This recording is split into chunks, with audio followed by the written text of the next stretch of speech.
Não quero nenhuma bagunça herdada na minha infraestrutura, rosnou Otávio, cutucando meu terminal como se ele fosse um ex que devia pensão. Era meu terceiro dia trabalhando com um novo diretor de TI, e foi nesse momento que percebi. Eu estava cara a cara com a boca aberta de um leão, só que burro. Ele tinha acabado de deletar um script que eu vinha lapidando há 2 anos, sem sequer verificar as dependências. Disse que parecia prolixo demais. Pois bem, aquele script cuidava de backups noturnos, limpava o controle de versão e ainda ressuscitava 3 clusters legados quando eles travavam em looping. Acabou. Simples assim. Puf. Eu já tô nessa área de TI há mais de uma década e já vi de tudo, de chefe cabeça de planilha a programador que escreve código como quem escreve receita de bolo. Mas Otávio Prado era de outro planeta. Um bug de firmware ambulante, com um fone Bluetooth e ego codificado em JavaScript. Ele chegou no setor igual cachorro que fez xixi no pneu do chefe e foi promovido por isso. Chamava todo mundo de campeão, até as mulheres, principalmente as mulheres. Tinha saído direto de uma startup de criptomoedas falida, cujo principal produto era PowerPoint e estagiário esclarado.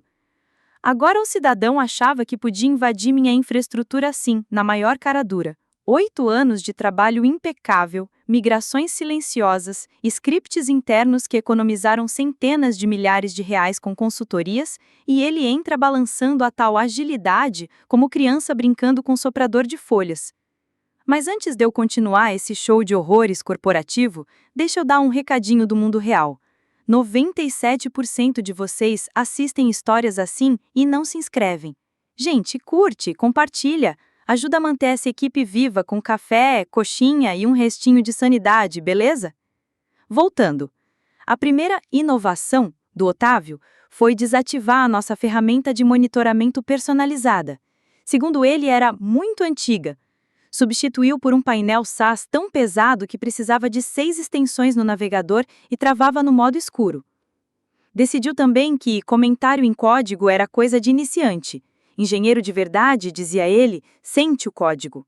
Pior, peguei o cara colando um trecho de Perl dentro da nossa stack Python.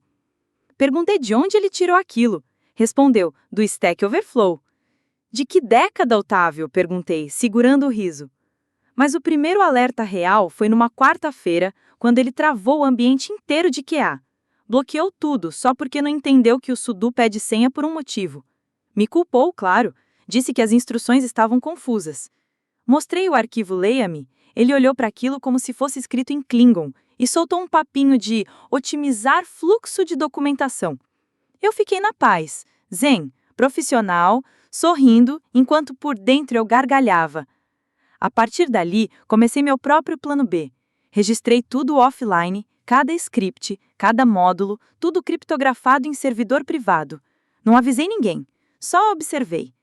Porque quando alguém entra na sua casa, bota o pé no sofá e ainda chama isso de Feng Shui, você não grita. Você espera o inverno e deixa ele descobrir o que acontece quando o aquecedor para, e só você sabe ligar o disjuntor. Na primeira vez que fui ignorado na reunião semanal de alinhamento de TI, achei que era erro de agenda. Na segunda, imaginei que o Otávio tivesse esquecido. Na terceira, quando vi o Tiago, recém-saído da faculdade, confundindo back-end com back-end de loja, saindo da sala fedendo a desodorante e síndrome do impostor, entendi. A faxina tinha começado. Fui eu quem construiu esse sistema. Quando a verba só dava para fita isolante e cabo reciclado, fui eu quem montou o esqueleto. Resolvi bug da API de folha de pagamento que cobrava em dobro quem tinha sobrenome com a letra S. Acredita? Já tapei vazamento de memória com café e um script bash às 3 da manhã numa tempestade. E agora iam me trocar por molecada com certificado de PowerPoint que acha que YAML é nome de iogurte? Otávio foi me desidratando aos poucos. Primeiro passou o sistema de alertas para o Felipe, cuja maior qualidade era ser alto e calado. Depois o pipeline foi parar com o Bruno, que já reiniciou o servidor com um chute e acha que isso é metodologia ágil. Passou a me chamar de meu histórico, como se eu fosse fóssil do zoológico da inovação. Precisamos de gente com visão de futuro, não de dinossauros que cuidam de legado, disse ele, girando naquela cadeira ergonômica como se não tivesse vértebras. A Camila foi junto na dança. Assentiu, com aquele sorriso que a gente dá para evitar demissão por justa causa. Eu, por dentro, só adicionava mais um item ao meu dossiê pessoal, quando essa merda explodir. A partir dali, documentei tudo como se minha aposentadoria dependesse disso. E, sinceramente, dependia. Não por causa do RH, mas porque alguém precisava saber onde estavam os corpos enterrados, digitalmente falando, claro. Criei backup de tudo, dependências, bizarrices do sistema, jeitinhos que só eu conhecia, tudo espelhado diariamente, fora do prédio. Não era só preparação para desastre, eu era a recuperação de desastre.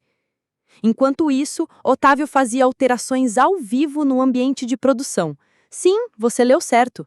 Uma vez ele editou uma tarefa Chrome direto do celular. Preciso me mover rápido, disse enquanto postava em um canal de Slack chamado #urgente hotfix. Resultado? Derrubou o gateway de cobrança bem no meio do ciclo de renovação de assinaturas. 12% da receita evaporou em 2 horas. Culpou o firewall. Disse para o financeiro que era cache de DNS. Não era, era ele mesmo.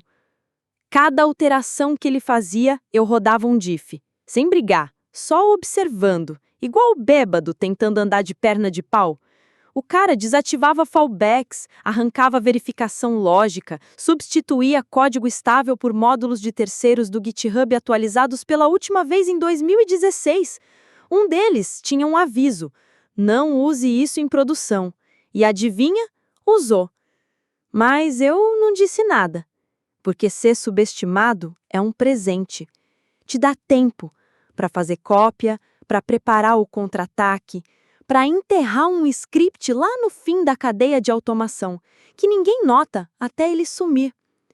Sabia que a coisa ia feder quando meu celular apitou com uma mensagem do Bruno. Sim, ele mesmo. Um chilique no banheiro da diretoria. Só que eu nem tinha ido lá. Acontece que Otávio apresentou um PowerPoint fofo para a chefia sênior sobre resiliência da arquitetura. Mostrou gráfico, falou de clusters elásticos autocorretivos e até citou buzzwords que provavelmente leu no LinkedIn minutos antes. E, com todo aquele charme de mágico de festa infantil, ele implementou meu sistema de recuperação. Meus watchdogs, failbacks, tarefas cron. Renomeou tudo e ainda colocou a marca registrada Resiliência Prado no slide. Um tapa na cara com luva de pelica. E o pior? Foi justamente durante a maior crise da empresa, a semana sem café e sem esperança. A mesma semana em que eu mantive tudo rodando com cuspe, fita crepe e a minha pura teimosia. No final, entrei na sala dos servidores, sentei no banquinho giratório e respirei fundo. Porque, quando o rato entra na bota, você não grita. Espera e deixa ele se sentir em casa. 2 dias depois, chegou um e-mail do RH. Assunto: solicitação de transferência de conhecimento. Olá, Camila. Como parte do nosso planejamento de transição, por favor, prepare uma documentação completa de todos os fluxos, protocolos e procedimentos sob sua responsabilidade. Prazo: sexta-feira, fim do expediente. Tradução: escreva um manual para os estagiários que vão afundar o navio depois de te empurrar para fora. Abri meu script de automação de failback, uma obra de arte, diga-se. Ele gerenciava tudo: crash monitor, troca quente de disco, limpeza nos horários de menor tráfego, balanceamento de logs órfãos. E tinha também um segredo: um verificador silencioso com o meu ID. Se eu ficasse inativo por mais de 96 horas, o sistema exigia substituição manual. Pronto. Sem sabotagem. Só verdade. Aquilo só funcionava comigo por perto. Naquela tarde, cruzei com Otávio no corredor. Ele ria com um júnior sobre como sua antiga startup era rápida demais para perder tempo com documentação. Eu só ri. Ele nem notou. Nunca olhava para mim. Olhava através de mim. Como o papel de parede da casa nova. Ainda existe, mas ninguém presta atenção. Feio, ultrapassado, pronto para ser arrancado da parede. Mas sabe o que ele nunca entendeu sobre papel de parede? Ele guarda memórias e, às vezes, fios elétricos também. E se você arrancar tudo de qualquer jeito, sem nem dar uma olhadinha, corre o risco de causar um curto-circuito na casa inteira. Não, eu não estava bisbilhotando. Vamos deixar isso bem claro. Eu estava só pegando minha caneca. A minha caneca. Aquela pretinha de cerâmica com a frase RTFM em Comic Sans, porque é a ironia que me mantém viva. Dei uma voltinha na sala dos servidores porque o café da cozinha parecia óleo de motor velho, e o estoque da administração sempre tinha grãos de verdade. Café raiz, não aquele que vem em sachê de plástico. Foi então que ouvi. A voz do Otávio Prado ecoando pelas prateleiras, alta demais como sempre. Ele estava com o Eduardo Nascimento, da emissora. Os dois rindo como dois moleques do ensino médio, inventando mais uma fofoca para espalhar no grupo do futebol. Ela era só uma babá glorificada, disse Otávio, entre goles de energético e ego inflado.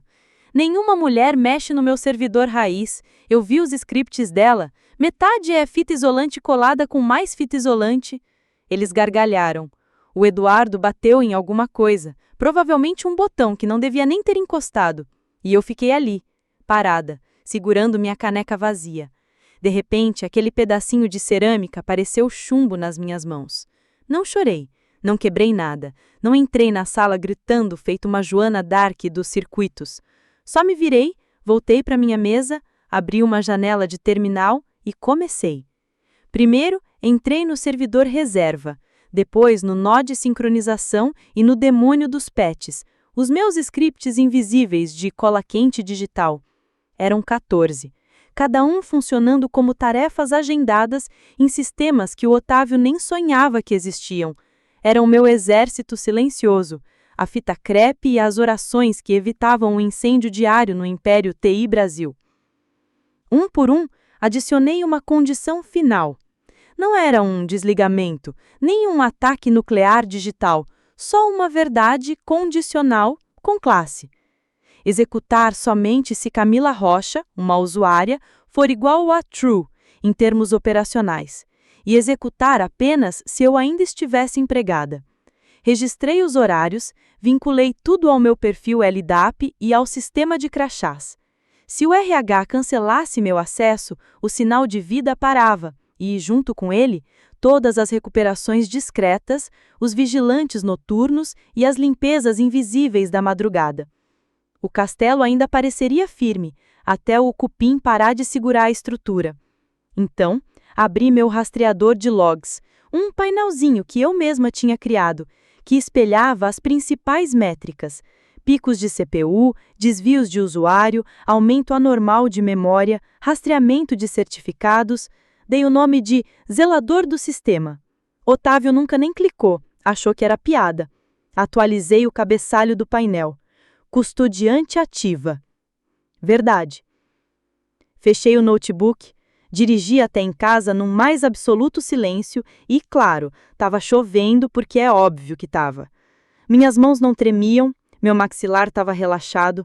Preparei um chá, tirei as botas, me sentei perto da janela e fiquei olhando a tempestade riscar o vidro com seus relâmpagos como se estivesse pintando uma aquarela.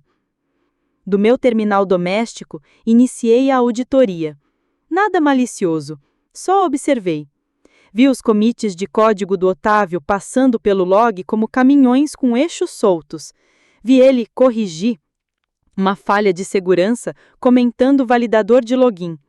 Vi ele desativar um alerta de memória porque era barulhento. Cada linha errada, cada atalho, cada trinca que ele alargava, eu marcava. Não para sabotar, mas para lembrar. Porque quando chega o outono, não é a tempestade que derruba a casa. É a ausência da pessoa que a mantinha de pé. A sexta-feira amanheceu embrulhada em sorrisos falsos e coxinhas amanhecidas. O RH mandou um convite no calendário, com o título Revisão de Otimização do Fluxo de Trabalho do Quarto Trimestre, que em linguagem corporativa quer dizer vamos te demitir, mas com gráficos coloridos de pizza. Cheguei 10 minutos antes, como sempre, calça passada, cabelo preso, silêncio respeitoso, dignidade intacta. Me deixaram esperando. Depois me chamaram. O Otávio já estava lá, sentado bebendo uma garrafinha de kombucha, como se soubesse o que era fermentação. Na tela do notebook dele, um painel de desempenho que ele não entendia, mostrando um uptime que ele jamais conquistou. Sandra Almeida, do RH, sorriu daquele jeito que só agentes fúnebres devem sorrir em enterros discretos. Camila, ela começou, no tom robótico de quem decorou um roteiro de R$ 300 por hora. Enquanto nos realinhamos para um futuro mais ágil, queremos abrir espaço para vozes alinhadas à nossa nova estratégia de inovação. Suas contribuições foram registradas e profundamente valorizadas. Infelizmente, meu crachá foi desativado bem no meio da frase. Vi a notificação do Slack no meu celular. Você foi desconectada. Por favor, logue novamente. Um timing perfeito. Nada dramático. Só limpo, bem ensaiado, como um aspirador silencioso sugando o ar da sala antes que alguém perceba. Não discuti, não fiz perguntas, só assenti com a cabeça, levantei-me e saí, com minha dignidade dobrada e guardada na bolsa, junto com um pendrive que não tinha nada que pudessem usar contra mim. Mas tinha tudo que, um dia, eles gostariam de ter prestado atenção. Minha mesa já estava encaixotada. Um desenvolvedor júnior, que eu mesma tinha treinado, me entregou a caixa sem nem olhar nos meus olhos. O pobre coitado parecia querer se esconder dentro do carpete. Murmurou, desculpa. Eu sorri, dei um tapinha na caixa como quem afaga um gato dormindo e segui em frente até o portão de segurança. Ergui o crachá por reflexo. Não apitou. Claro que não. No estacionamento, fiquei sentada no carro por 1 minuto inteiro, antes de girar a chave. Sem lágrimas, sem drama. Só um silêncio estranho e reconfortante, como um momento antes de uma queimada controlada, quando tudo já está molhado de querosene e tudo o que resta é esperar o nome desaparecer da folha de pagamento. Abri o celular, entrei no meu e-mail secreto do Proton, aquele só para alertas técnicos, e enviei numa única linha. Sujeita à custódia, remoção da integridade do sistema corporal. Custodiante removida. Cliquei em enviar. E assim, a cola invisível evaporou. As tarefas agendadas pararam. Os scripts vigilantes apagaram-se como vagalumes. Dirigi de volta para casa com os vidros abertos.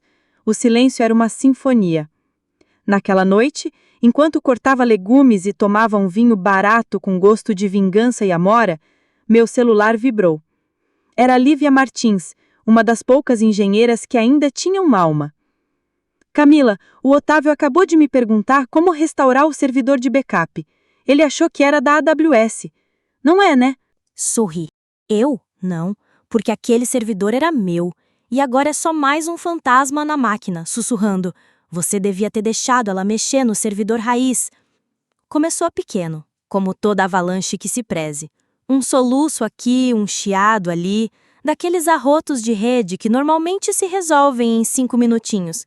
Tempo suficiente para o pessoal do helpdesk pegar uma coxinha e fingir que está resolvendo algo muito importante. Segunda-feira, 7h42 da manhã. A latência do servidor Exchange vai lá para o alto. E-mails internos começam a voltar como bumerangue. As integrações do Slack, 30 segundos de atraso, o suficiente para causar mini-surtos em gestores ansiosos. Ainda não era um apocalipse, mas o fim do mundo tem que começar de algum lugar, né? E é claro que Otávio Prado entrou no escritório de TI como sempre, cercado pela sua nuvem de colônia adocicada e uma confiança que só pode ter vindo num pacote promocional junto com a arrogância. Ele olhou para o painel de status, aquele cheio de alertas piscando em vermelho, e deu de ombros, como se estivesse afastando pernilongos. Isso aí é problema de DNS, anunciou, todo metido. Essas coisas balançam. Alguém reinicia o roteador e pronto. Enquanto isso, eu estava sentada em uma cadeira de jardim, 2 estados de distância, com os pés na piscina e uma mimosa na mão, aproveitando um feriado disfarçado, olhando para o painel no meu celular. Meses antes, eu tinha instalado um espelhinho silencioso do painel de operações num domínio privado. Ninguém nem percebeu. Estavam ocupados demais brincando de destruir o que nem entendiam. A barra vermelha piscou de novo, dessa vez no nó de desvio. Esse é daqueles problemas invisíveis, estilo inimigo oculto. Carimbos de tempo desalinhados, erros de sincronização, pequenas incompatibilidades que, com o tempo, viram uma dor de cabeça maior que fatura de cartão no fim do mês. A maioria ignora, até que às 2 da manhã, um processo crítico falha e a folha de pagamento vai parar na conta da manicure da secretária do estagiário. Eu? Nunca. Eu tinha escrito um script de autocorreção para o desvio, ou drift, se você quiser bancar o chique, há mais de 3 anos. Uma coisinha discreta que rodava todo dia, religiosamente, às 2h12 da madrugada. Sem alarde, sem drama. Só resolvia. Funcionava bem, mas só se meu perfil de custodiante estivesse ativo. E numa bela manhã de sexta-feira, Camila Rocha, uma usuária, virou falso. Ou seja, eu estava oficialmente fora. E aí, meu caro, o caos começou a dar cria. Observei o errinho da pia se multiplicar. Pequeno por enquanto, mas ia se espalhar. Ia. Porque o drift, meu amigo, sempre se propaga. Começa tímido, tipo criança com giz de cera, e termina colorindo até o cachorro. Dei mais uma mordida na torrada de abacate e acenei para minha irmã que remunjava sobre a placa de favor não estacionar no prédio dela. Sorri como quem sabe que as represas já romperam, só que ninguém ouviu o primeiro estalo. Do outro lado do país, meu celular tocou. Era Lívia Martins, direto do número pessoal. Camila, ele tá culpando o nosso ISB, tá querendo acionar fornecedor. Fala alguma coisa? Eu? Falar? Não mesmo. Não tinha mais nada a dizer. Quando você arranca os pulmões do sistema e depois se pergunta por que ele tá ofegante, isso não é um chamado de suporte. É Darwin batendo na porta. Às 8h07 da manhã, o sistema de alerta tentou resolver o aviso de desvio automaticamente. Falhou. O módulo de resposta piscou em vermelho. Pela primeira vez em 2 anos e meio. Sem script de substituição, sem backup, sem plano B. E Otávio? Otávio entrou na reunião de operações da segunda-feira com um copo de café numa mão e na outra um marcador de quadro branco, esboçando um novo esquema de redundância que mais parecia o rabisco de uma aranha elétrica sob efeito de cocaína, desenhado por uma criança de 4 anos. Desliguei o celular e tomei mais um gole. A mimosa tinha gosto de justiça silenciosa e bem servida. Terça-feira, 7h14 da manhã. O cluster financeiro travou, e não foi aquela travadinha marota, tipo reinicia e volta. Foi tipo enterro mesmo, ponto final, sistema morto na mesa, as transações congeladas no meio do caminho, o planejador de folha de pagamento girando como uma aranha bêbada em uma teia falida. Às 7h21, o servidor de login resolve participar do velório. O tal do handshake LDAP falha, os links de redefinição de senha quebram, a galera do escritório não consegue acessar nem os próprios e-mails. Sistema de chamados? Mudo. Portal do RH? Morto. Nem o Wi-Fi do prédio eles conseguiriam usar para mandar um socorro básico. 7h38. O Slack começa a apitar com pings fantasmas e logs de erros surgindo como pipoca em micro-ondas. Aí alguém, com aquele espírito de "eu vou resolver", tenta reiniciar o relé de e-mail e dispara o loop de dependência que eu já tinha alertado há uns 6 meses. Resultado: 3 contas de serviço bloqueadas e o syslog no lixo. Foi a clássica falha em cascata. Um espetáculo de horror se você curte esse tipo de coisa. 8h05 da manhã e todos os monitores do prédio ficam pretos. Terminal vazio. Mas não é aquele estilo hacker legal, com letras verdes e música de suspense. É só morte mesmo. Aquele tipo de apagão impiedoso, indiferente, que tem cheiro de plástico queimado e más decisões. Os termostatos inteligentes, sem conexão com o controlador maluco, entram no modo fornalha por padrão. O escritório vira um caldeirão a 30 graus. Alguém tenta abrir uma janela. Spoiler, as janelas não abrem. O prédio virou uma sauna cheia de técnicos desesperados e estagiários suando como se tivessem corrido a São Silvestre com roupa social. Ele me manda mensagem de novo. Lívia, formaram uma sala de guerra. O Eduardo acha que hackearam o firewall. O Otávio tá suando na camisa. Eu. Ótimo. Hidratação é tudo quando a incompetência tá pegando fogo. Às 8h12, meu telefone toca. Número desconhecido. Nem atendo. Toca de novo. Outro número. Outro DDD. Sorrio, tomo um gole do meu café preto e deixo cair direto na caixa postal. Na terceira vez, resolvo olhar. É um número que reconheço. Um número de um celular descartável. Aquele que o Otávio uma vez se gabou de ter para caso de espionagem corporativa, como se fosse o Jason Bourne com um fundo de investimento e zero noção da realidade. Deslizo o aparelho. Não preciso atender. O que eu diria? Você conseguiu, campeão. Parabéns, quebrou tudo. Em vez disso, abro meu painel de sombra. Toda a camada de fallback está morta. Cada tarefa cron, daemon e loop de resgate expirou ou recusou-se a rodar. O sistema está apenas cumprindo ordens, e na ausência de sua guardiã, faz o quê? Nada. E nesse nada, eu sinto. Não só satisfação, uma raiva, mas não aquela que grita, xinga e joga cadeira.